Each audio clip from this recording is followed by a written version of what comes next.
ছুটির দিন সন্ধেবেলা খিদে পেয়েছে, তাই কি খাওয়া যায় ভাবতে ভাবতে ভাবলাম সুদামা থেকে কিছু একটা অর্ডার করা যাক। যারা সোদপুর এবং ব্যারাকপুর এরিয়ায় থাকো বা থাকেন, তারা আপনারা জানেন যে সুদামা একটা অনেক পুরনো দোকান আর তাদের খাওয়ার দাওয়ার কেমন। তো অর্ডার করেছি সুদামা থেকে একটা চিকেন মোগলাই। কি সুন্দর প্যাকিং দেখুন। আমি জোম্যাটো থেকে অর্ডার করেছিলাম, বাকিটা দেখাচ্ছি। যদিও আলুর দমের উপর একটা লাল রঙের ব্যাপার ছিল, সেটা আমি ফেলে দিয়েছি। আপাতত খেয়ে দেখার পালা।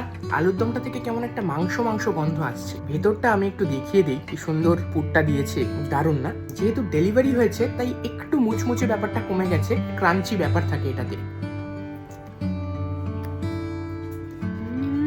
মুখের মধ্যে ভর্তি মাংস, আর কিছু বলার নেই, টু গুড। তোমরা কারা কারা সুদামা থেকে চিকেন মোগলাই খেয়েছো ডেফিনেটলি কমেন্টে জানাও। আমি ততক্ষণ খাই। আহা।